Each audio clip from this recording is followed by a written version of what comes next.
Good morning students, and again welcome to our social science class. From today we continue our chapter. We start chapter number 9. It is life in towns and villages.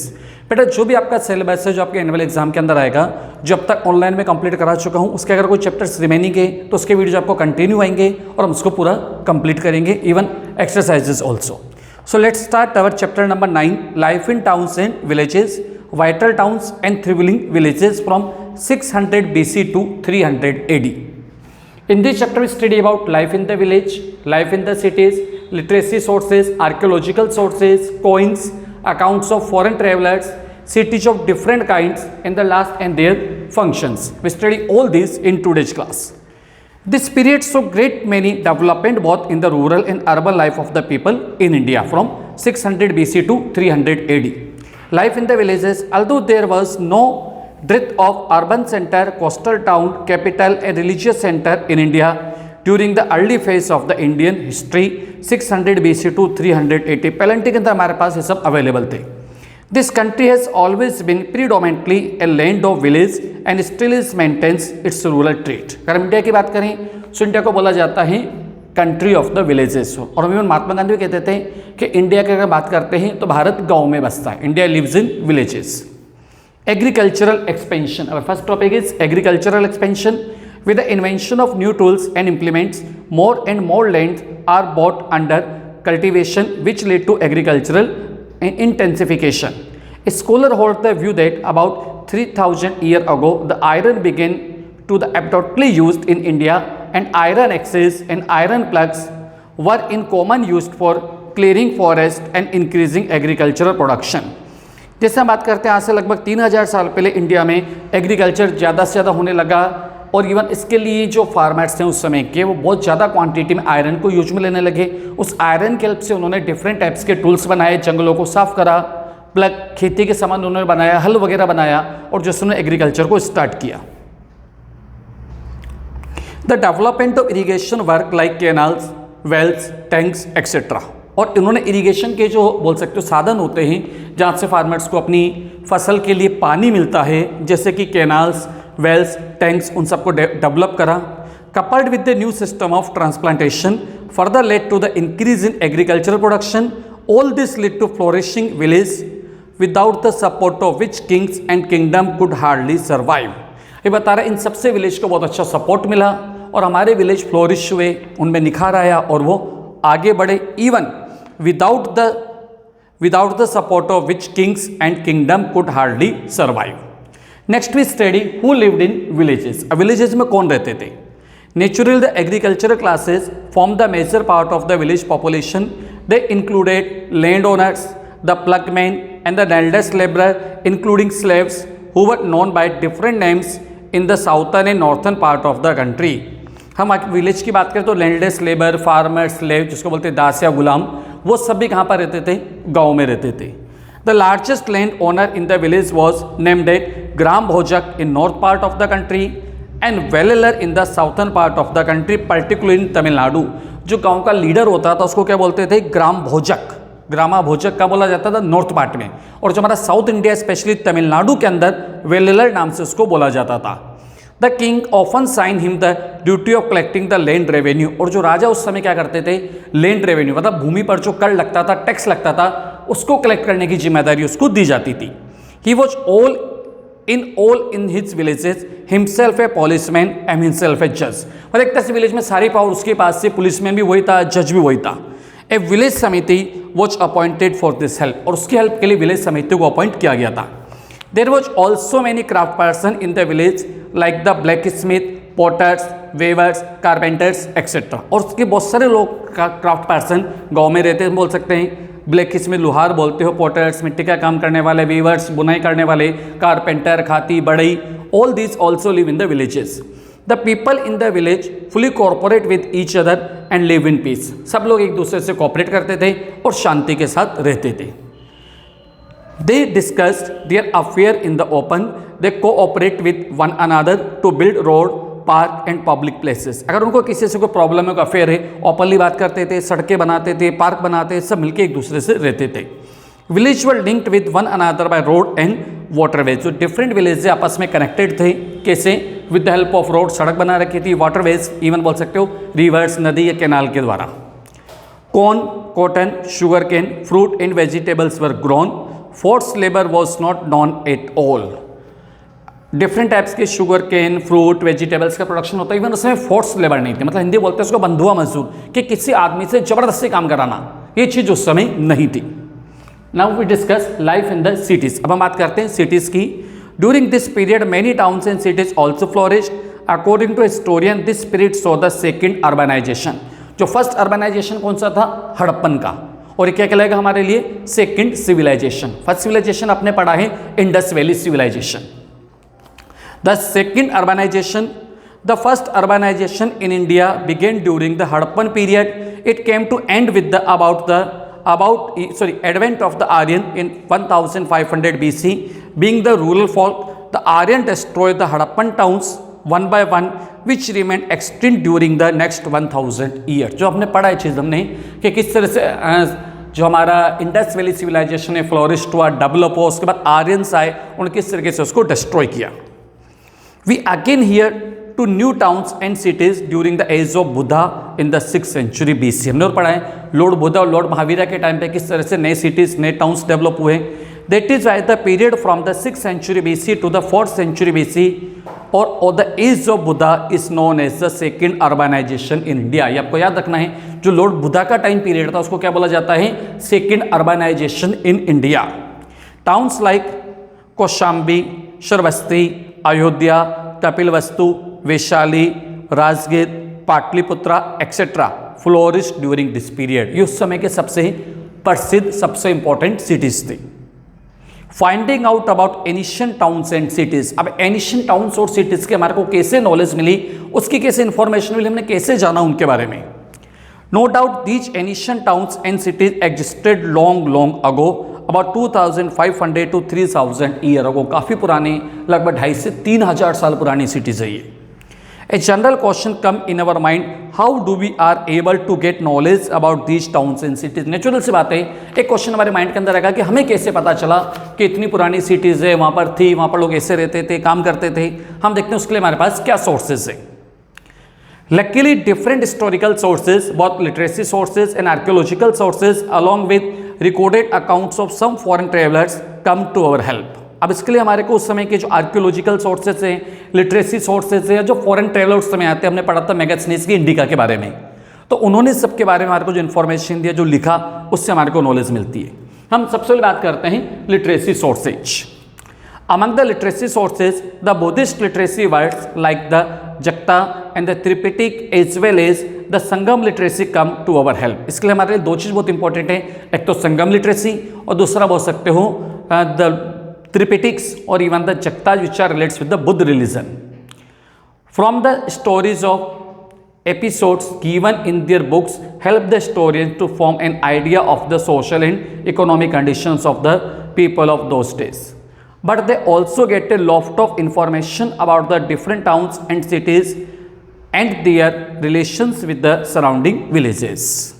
हम ना सिर्फ उन city की जो knowledge मिलती है हमारे को, उनको कैसे वर्क होता था, कैसे जो नियर बाय विलेजेस है उससे उनकी कनेक्टिविटी थी। We got all this information from literacy sources. अब हम बात करते हैं आर्कियोलॉजिकल सोर्स, मतलब उस समय की क्या रिमेनिंग्स हमारे को मिले हैं। Along with the literacy sources, historians have made use of various archaeological sources like ruins of ancient towns and cities, उनके जो अवशेष हमारे को मिले हैं, different sculptures and images, inscriptions, न्यूमिमेटिक्स और कोइंस एक्सेट्रा। बहुत सारे हमारे को कोइंस मिले हैं, उनसे हमारे को पता चलता है कि उस समय राजा कौन था, उस समय मतलब वो लोग किस तरह के वर्क करते थे, किसकी पिक्चर बनी हुई है कोइन पे, और इवन उस पर कुछ नंबर्स लिखे हुए थे, किस टाइम का कोइन है वो।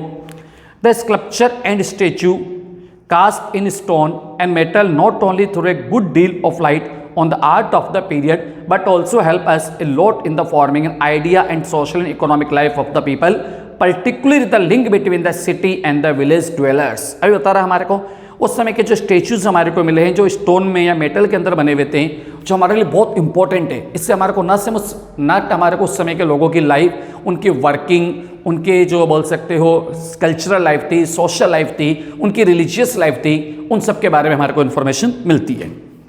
Inscription found engraved on rocks, pillars, copper plates, stone tablets, and canvas not only provide us first-rate knowledge about ancient Indian monarchs and their reason, but also throw a good deal or light on the life of ordinary people of the different towns and cities.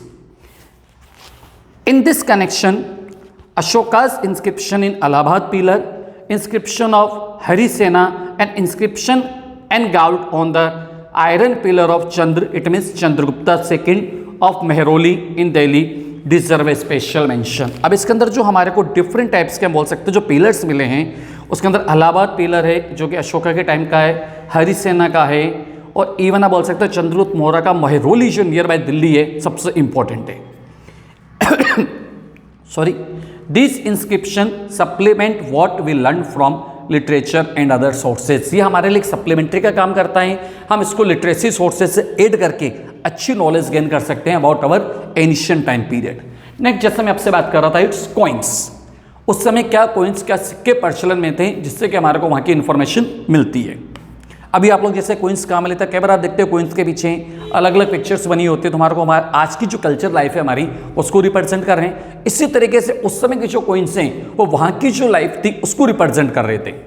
Coins used for measuring money have proved very useful in solving many chronological puzzles. Chronological मतलब according to time period, मतलब time period की जो puzzle है पहले उसको solve कर रहे हैं कि कौन राजा पहले आया कौन बाद में आया, इवन उस समय का जो क्रोनोलॉजिकल पीरियड्स है उसको बता रहा है। They corporate and sometime modify the information received from literature. These coins are not only source of information with regard to the Bactrian or Indo-Greek rulers. The inscription on these coins, both in Greek and Kharosthi, clearly indicate that these rulers must have ruled over northern India. Similarly, these coins throw remarkable light on the personal accomplishment of certain rulers, just like Samudragupta, जिसके coin पर मिला था कि वो वीणा बजा रहे थे, तो इससे हमारे को पता चलता है कि जो समुद्रगुप्ता है वो वीणा बजाते थे, उनको म्यूजिक का शौक था। Also on the religious view of other like Kanishka. अभी हमारे को क्या बता रहे हैं कि उस समय के जो कोइंस थे, हम coins, literacy sources, archaeological sources, हम सबको कंबाइन में स्टडी करते हैं, तो हम क्रॉस स्टडी भी कर सकते हैं कि जो चीज़ लिटरेसी सोर्सेज में आ रही है क्या वो कोइंस से मैच करती है या नहीं करती, जिससे कि हमारे को उस टाइम पीरियड के बारे में कंप्लीट अच्छी इंफॉर्मेशन मिल जाएगी। Samudragupta coin having the vehicle of Vishnu inscribed on them clearly indicate that he was a devotee of the deity, other with veena attest his love for music। अभी जो बता रहे हैं उनके जो कोइंस पर लॉर्ड विष्णु, भगवान विष्णु की जो बोल सकते हो प्रतिमा बनी हुई है, उसका विष्णु की एक इमेज बनी हुई है। सिमिलर भी एक इमेज के अंदर वो समुद्रगुप्त खुद वीणा बजा रहे हैं, तो इनसे क्या पता चलता है कि उनको भगवान विष्णु में बहुत विश्वास था, उनकी पूजा करते थे, वो वीणा बजाते थे, उनको म्यूजिक का शौक था। इन सब की इन्फॉर्मेशन हमारे को पता चलती है। These coins are of various metals, gold, silver, copper, alloy। alloy क्या होता है? मिक्सचर ऑफ टू और मोर देन टू मेटल्स। तो अलग अलग तरह के हमारे को कॉइन्स मिले, गोल्ड कॉइन्स भी हैं, सिल्वर कॉइन्स भी हैं। The metal use and it's purity undoubtedly reflect the economic condition of the country at that time. अगर हमारे को गोल्ड कॉइन ज़्यादा मिलते हैं तो हमें लगेगा उस टाइम की जो सिटी से काफ़ी रिच थी। अगर हमारे को आयरन कॉइन मिल रहे हैं तो लगेगा बहुत डेवलपमेंट कम था। Their discovery of different places help us in fixing the extent of various kingdom in ancient India। Next जो हमारे पास सोर्स आता है वो आता है according to foreign travellers and sailors. According to foreign travellers and sailors they also give us knowledge about their ancient time. In finding out about the ancient cities, various foreign travellers like visitors like Greek, Roman, Chinese, Egyptian etcetera also help us a lot. जो हमारे बात करें वहाँ पर mainly Roman, Chinese, टिप्टियन, बहुत सारे visitors India आए थे। टू ग्रेट हिस्टोरियंस ट्रेवलर्स, एक तो Herodotus and Megasthenes, have thrown an important light on the history of ancient India. Herodotus in his book history supplies much information regarding the Perso-Greek War and the political connection with the northwest India with the Persia the 5th century BC। अब Herodotus की जो book थी stories, उसमें Persia और India के जो relation उसको बताया गया। हेरोडोटस को अगर बात करें तो उनको फादर ऑफ हिस्ट्री भी बोला जाता है, क्योंकि फर्स्ट पर्सन जिन्होंने हमारे को हिस्ट्री के बारे में ऐसी information the. Megasthenes in his book Indica threw a good deal on light of the Mauryan administration, society and also on the geography and products of India। इससे मेगास्थनीज की जो बुक थी इंडिका, वो जो हमारा मौर्यन एम्पायर था उसके बारे में बहुत सारी इंफॉर्मेशन हमारे को प्रोवाइड कराती है। Arrian and Ptolemy are other two Greek writers.